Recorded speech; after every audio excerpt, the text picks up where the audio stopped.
Andrew Baldwin. Present. Thank you for joining me today. Oh, thanks for having me. First things first, how long have you been doing improv? Since like fall 2018. Okay. So 5 years? Going on 5? Yeah, I think so. that's a good amount of time. It's a solid amount of time. Too much time. How'd you get into it? My partner went to grad school here in not the Annoyance specifically, Sure. but Roosevelt. And I always said if I was in Chicago, I was going to do Second City. Okay. And then that was my start. And then I did Second City's programs. Like that was my first like improv training, was their improv track. And then they're like, oh, that's not the program. So then I was like, I guess I'll do conservatory. And then I did this program. Okay. Which one did you like more, like for your personal style of improv? I think The Annoyance. Okay. And that's not a plug because we're in the basement. It's and I feel like it's nice because I feel these are very nice opinions and it doesn't inherently shit on either. Like for improv, go to an improv place. I would say like the improv track at Second City is just geared towards like very, very basic, like just, improv technically. And then the conservatory, right, is to build a second story type show. So that's like inherently different. So then for improv Annoyance, I never did IO. So I have no impression of IO besides the fact that it was racist. I did do IO because I felt that it was the top improv spot when I got to Chicago. But there, as Second City focuses you on doing sketch shows, IO focuses on you on doing the Herald. And I'm not necessarily a fan of the Herald. I still attest that I've never seen a Herald. I've never done one. I for sure have never done one. Sure. But and then someone, Maria, who teaches here, she was like, if you've seen a sitcom, you've seen a Herald. I was like, fine, I guess I have. But Maria from Flex? Yeah. Yeah. Shout out to Flex. Shout out to Flex, Wednesday night, 8 o'clock, depending on when you're watching this. Yeah, Maria's great. What was your first show that you saw that like made you think that, oh, okay, like this is what I want to do? In an earlier sense, that planted the seed of like, this is something I want to do, but not necessarily I would make any money from it. Right. Was like I don't know. I'm a '90s baby. Sure, so me too. Like, it was SNL, and it was whose line is it anyway? Okay. I feel like the thing of people shitting on short form, but that's most people's introduction to improv anyway. Absolutely. And then you eventually then there's like a switch where you're like, fuck this. Short form is neither here nor there to me personally, but then I think it's like I can't remember what ETC show was up when I was at Second City getting like the free student discounts. Yeah. But I think it was like Gaslight. I want to say Gaslight Anthem, but I know that's a band. But Gaslight District, that's it. So I saw that show I think like 4 or 5 times, and I was just like, God, this is clever. Right. I was like, this would be cool to do. Which then in my mind was, if I'm at this level, then that means like maybe make money. Yeah, absolutely. Speaking of IO shutting down and everything, do you believe that the summer of 2020 helped the improv space get more inclusion, or do you feel that it was going that way anyway? I wasn't super, I was in classes in like 2018 going into 2019, but I wouldn't really say I was like in the scene. Sure. Like I, with some friends, put up like our first show February 2020. Okay. And that was like my first jaunt of like, let's do something. Right. So I wasn't like, I was just at that point getting to the point where I was like, I recognize these people from auditions or blah, blah, blah. So, and I wasn't super versed on how well theaters were handling things. Yeah. I think I will give it the benefit of the doubt and say some things were good. I think more blanket statement we can say that theaters were saying they would do things, and then like more people were getting pissed and like kind of holding them accountable. Right. So things are on like that slow trajectory. I mean, like, well, we have to do things to appease. But then 2020 happened, and it was like there was that reckoning, and people were like, we're not gonna fucking put up with this. Like, you have to change, or you're not gonna get our business. Right. You're not gonna get our talent. Which was unfortunate that it came to that, but like all arts did that, right? Like, I'm a classical musician by schooling, and inherently all of the isms are in classical music so hard. Sure. So like to the point where like I'm a percussionist, and like most of what I do is new music, right? Not like orchestral shit, even though that was my training. And then a lot of people in that sphere like be like, well, we're like contemporary musicians. We're not like racist or elitist. I'm like, you hella are. And I was like, you think like the average person from like a low income area is like going to fucking Juilliard regularly? No, like, get the fuck out of here. And Juilliard's a bad example for no reason, because they're not like super contemporary. They're like very classic. Doesn't matter. Right. The point is, all the arts were like, oh fuck, we said we liked people of color, now we kind of really have to do it. Where in Chicago did you first put on your first improv show? Second City. Okay. Because they do like the coach ensemble thing, so I like auditioned in that. And then they had this thing called Pillow Fight. Do you know that? Remember that? It's like you would put a team together, and it was like, it's through their training center, and then you would like it'd be like groups would perform throughout like weeks. And then people would vote on like the teams they wanted to advance. So then like the top two teams from one night would go on, and then the top two teams from one night, and then those all compete.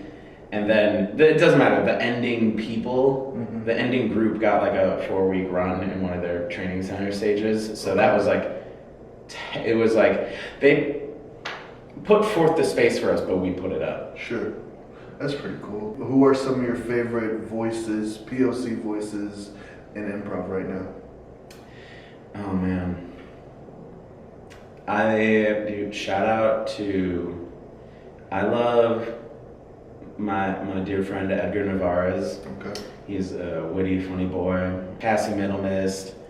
There are so many others, but those are the ones that like Elaine, Tremaine, Chloe Michaela, all these people, so great. Sure. Warren Stokes. Oh, I love Warren. Flavor, all those guys. Yeah. Warren was in a group called Birdman Hands with my guy Sherman. Yeah? Yeah. Birdman Hands. And those guys kill every time. Also, shout out to Sherman. If I was in Chicago looking for a good POC show, I know you shouted out Flavor, but is there any other like POC shows that people should check out if they're in the city? Yo, I don't know when this is going up. Oh yeah. But you gotta see the title is so very proper, but it's like Dance Like There Are Black People Watching. But it's the Black Excellence Show at Second City. It's just, no one has said a remotely bad thing about it. Not even like a lukewarm. Everything's like, this is the fucking best. So man, check that out. And right now, besides like Flavor, I know there are definitely POC groups, but I'm just thinking about like POC individuals I've seen. Sure. I gotta get back out checking groups. When you're on stage and something comes up that you're like, this would be funny in my household, but I don't know if I want to do this character. Like, are you conscious of characters that you do on stage in front of our audience, which is mostly white? Oh yeah. I don't think you can be, but I will still do it. I had a switch where it's like a joke. If you ask anyone in I play with Hamilton and Baby, and then they always, it's like, oh, Andrew's on the show tonight, it's gonna be racist, or like he's gonna make someone a racist, and it just kind of became a bit. So I was like, fuck it, I will now. But it's like, at some juncture, I mean, like, I won't do it to a point where I'm like, I will derail a show because I think this is funny and you shouldn't dictate what I will deem appropriate. In a sense of like race, and I'm like, I don't care that there's 99 white people and one black person, I won't just go into that situation and be like, I have time to intentionally tank this show. But if I do something where I was like, no, like it is done tactfully and well. Right. I'm like, yeah, I'm gonna do it. I have no problem saying you. It's like, oh, the Schaumburg KKK. Shout out to Schaumburg. But not the KKK. But not the KKK. Schaumburg, you're okay. Yeah. Have you been able to perform with any of your favorite OGs of improv? I was aware of Jules Morales, and I got to perform with her. She's amazing. I've been aware of EJ, who I understudied, so I inherently could not perform with him. Right. But it was really cool to be like, I'm saying your words that you wrote, and I remember just seeing him on ETC and being like, man, that guy's funny. And Jules, and then Jonald, who works with Jules, like they have Stepping Stone. Okay. Also follow Stepping Stone and everything. POC, woman founded, led improv theater, starting to do stuff in the city. But so those are like the big names but then it's also just like people where that were kind of like going through the programs the same time as me, and it was like I'd see them doing student shows, like that person's funny. Right. I would love to do something with them, and then I would just be like, you want to put a show together, you know? So Stepping Stone is a new theater in Chicago? Yeah, they don't have a brick and mortar location yet. Okay. But they put on a production at The Annoyance over the summer, last summer 2022, called Starving the Heart.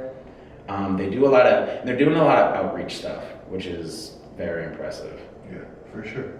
All right, Andrew, if you could put together a team, whether it's a team that you're on or just an all-star team that you would like to see, who would you put together?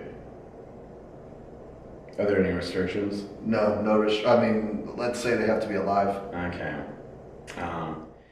Okay. For some reason, jumped in my mind. I really love Andy Samberg. Okay. He's a very ridiculous boy. Ari Shafir came to my mind, and he's the stand-up. He doesn't do, but that I feel like that would just be silly. Jordan Savusa. Who he's on ETC right now. He's a funny, silly boy. Adisa Williams, if you know her. I do not. She's very funny. Parker, I think his last name is Callahan. I also might just be fucking butchering that. I'm sorry. Parker, you do not know me personally, but I think you're very hilarious. I think that would just be like a nice, funny, silly team. And Vinnie Thomas. Okay. I'm not aware of Vinnie Thomas. Check him out. He is a Chicago boy that's making things happen right now. For sure. Where does he usually perform? He's in LA right now. Oh, okay. So he just finished a show for Apple TV. Okay. And I think he's in that project phase of his career. I think I don't know if he's like regularly doing open stage. Any thoughts of moving to LA personally? No. I've never been, but just hearing about it. I mean, because everyone's like, there's no transit, right, and you have to own a car, right, just to get stuck in traffic. And I'm like, that's the worst part of a car. I was like, so nothing about LA sounds appealing. I'm not opposed to it. If someone is like, this is an opportunity for you, right, you have to be in LA, I'm like, obviously I'll do it. Right. I don't have morals. But preferably, it'd be cool, like if I had to move, just New York. Like New York, stereotypical, but I like it. Okay. Nothing wrong with New York. Nothing wrong. I like Chicago people who really, they don't have these garbage everywhere. And I was like, that is the least of my concerns. Thank you very much for coming Thanks for out. having me, man. Yeah, no problem. Andrew Baldwin and The Annoyance. Thank you very much. Hell yeah. Hell yeah. I think that was a good interview. Nice.